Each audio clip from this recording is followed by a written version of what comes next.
Okay, here we go. Welcome to the webinar entitled Email, You Have Options. On-site or off? Are you paying too much for your existing services? Okay, so I have about, I'm going to try to do this in under 15 minutes. So if you hold the questions to the end, I have an email address, and you can catch up with me with any questions. I'll move kind of fast through this, but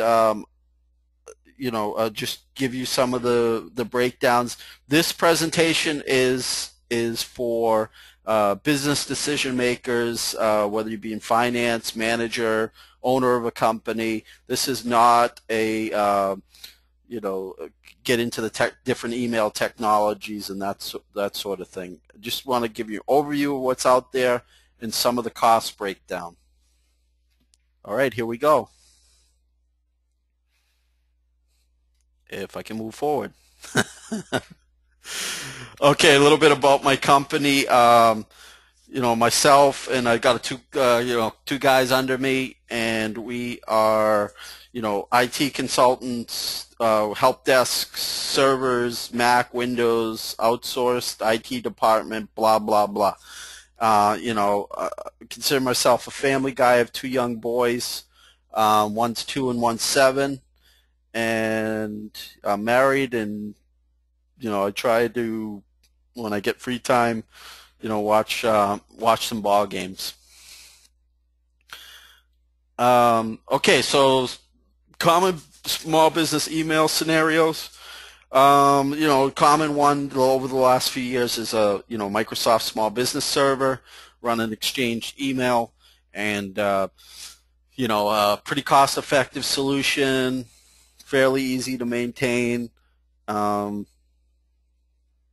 this was before the whole cloud movement and all this sort of stuff. The other option is, that we see is a standalone email server.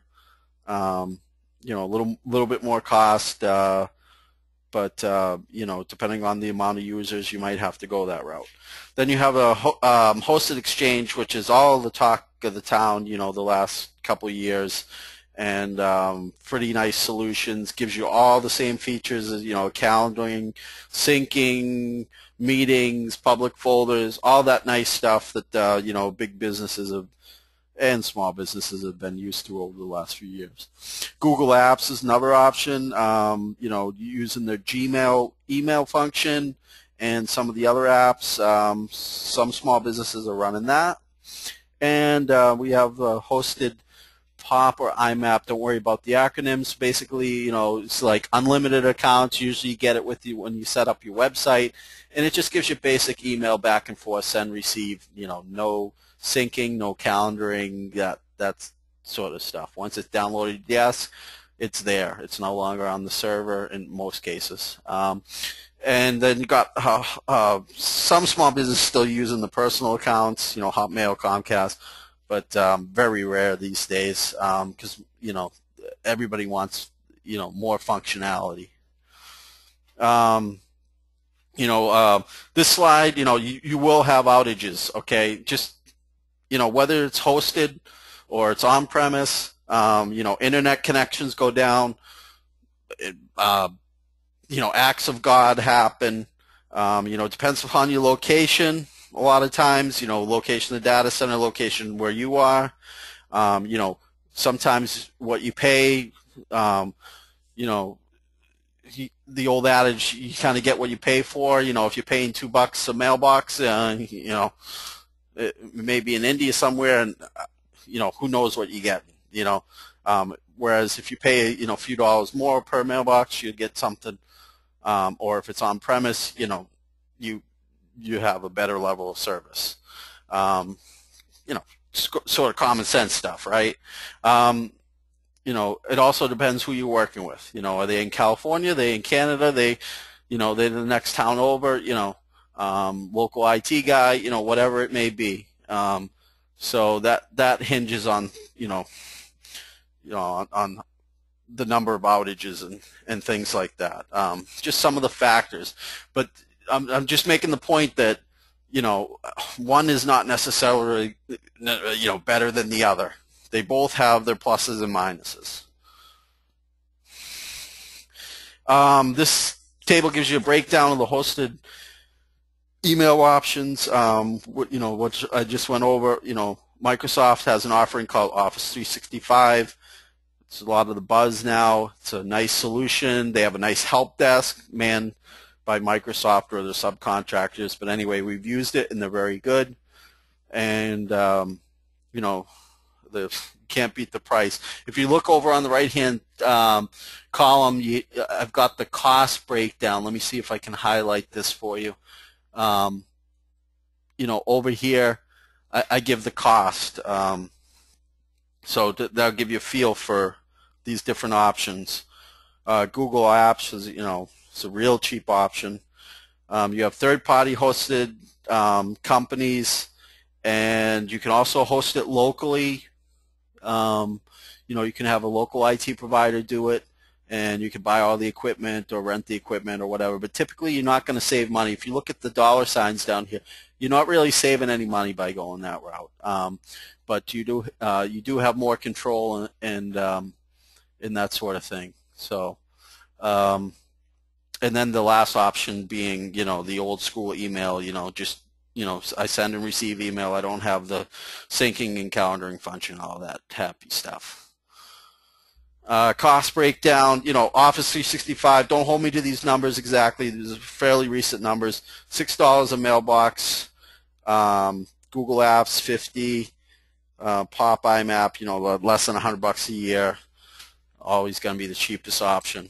And then, I'll give you some more of the numbers on the next slide. On-premise email costs, roughly. Okay, these are low-ball numbers, but say you get a server for $5,000. That's a really good deal. And then, the labor to maintain it, $12,000 over a 5-year period. Everything's over a 5-year period.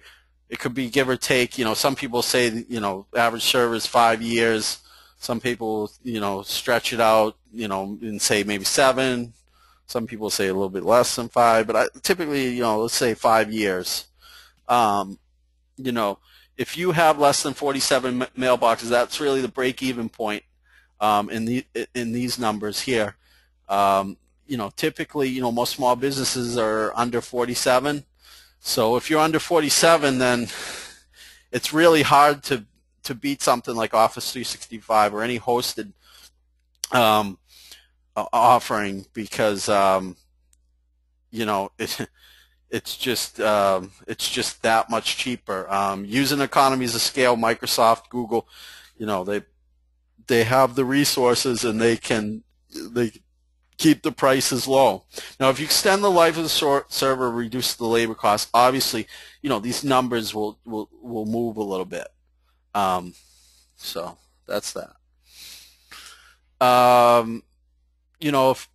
So further breakdown, say you have 10 users over 5 years, you're looking at an IT spend of about $3,600, okay, if you went with Office 365. I mean, pretty hard to beat those numbers. If you were in the market for a new server, you need new email system, you got to buy the server, and you got to have somebody set it up, and then you have to maintain it. So chances are you're going to be over $3,600. This is based on 10 users again, but you can see at the bottom, the numbers go up accordingly. So if you go back to the break even, though, the bigger you are, the numbers get a little bit closer. It's hard to compare premise and host exchange savings. Google Apps, there it is again. Really cheap. Third-party host exchange providers, can be up to somewhere around $10 a month. The idea being you're not going through Microsoft, you're paying a little bit more for service and such. Sounds great, but I've got issues. I've got compliance issues. I've got Sarbanes-Oxley, or if I'm the securities business, Graham-Leahy, medical, HIPAA. I can't have somebody else hosting my data. So just a lot of these companies have already thought about that, obviously. So, either they're in compliance or they're getting close to compliance, and they'll be in compliance soon because there's a lot of money for them to be made for them. So that's becoming less and less of an issue, but it's still an issue. So that might be why you hold on to your premise server, or you get a new do your email on premise. We only work with vendors that are SAS 70 certified. It's an auditing certification, and that's one thing you should look for no matter who you go with, if somebody else is hosting your data. There's issues of trust, I don't know, the guy in Washington. I mean, who is he? Is he backing up my data? Did he just come out of school? So you don't know what's happening in the data center. Data ownership, who owns the data? Before you sign up with somebody, you should know, read the contract closely and that sort of thing, because you want to be able to access your data if something goes wrong, or you switch providers or whatever it may be. My IT guy's been with me 20 years. How can I let him go? So you have that too that you have to maybe overcome in terms of looking at some of these cost benefit. CapEx versus OpEx and taxes. I don't know anything about the tax side of things, but obviously on the operating versus capital expenditures, most small businesses, when we offer up here you can buy the server and the software and we can put it in, and versus okay, you always get the latest and greatest, but you don't have to worry about maintaining the server and that sort of thing. The operating expense is much nicer than all this capital expense, and that's really the pull of the cloud. Let's say all this cloud marketing. I mean, it's really hard to when you're looking at the balance sheet and you're saving a few $1,000s. I mean, it's a no-brainer. So. So in summary, moving to cloud is almost always cheaper for small business, obviously. Economies of scale again. You got to look at the cost of moving data. The second bullet, look at the cost of moving data from existing mailboxes. It's not a lot of work, especially in an Exchange environment. Google Apps, same thing. They have migration tools. We've used them. I mean, they work really well. They save a lot of time. It's not a big deal, but it is a cost that you have to put in there when you're doing your cost benefit analysis. Right now, Host Exchange uses the Active Sync technology, so I can pick up my iPad. Boom, I got my email. It looks the same on my iPad, looks the same on my iPhone, looks the same on my Droid, looks the same on my desktop, my laptop. That's what everybody wants. It works the best. Google Apps is a close second with their syncing technology, but not that close really. I mean, Host Exchange or on-premise Exchange with the Active Sync is the best way to go. Microsoft, has a monopoly on that technology. Email is, the least painful to move to the cloud. It's, the last bullet point. This is key. Don't think just everything's great when you move to the cloud. Managing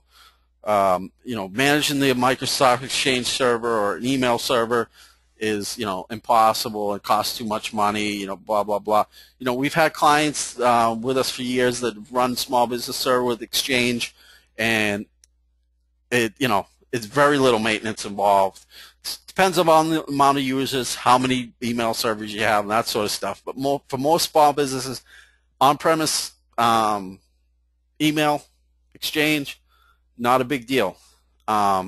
So be careful of that. There is some management involved. It is an added expense, but it's not quite as bad as people, would like you to believe. So just be careful who you're talking to on that point. And And here's my contact info, bwheeler at Resolve Textile Biz. Contact me at any time. And hopefully this answered some questions for you. Obviously, it's a high level, quick hit, but, just want to let you know what's out there. All right. Make it a great day. Thank you. Bye-bye.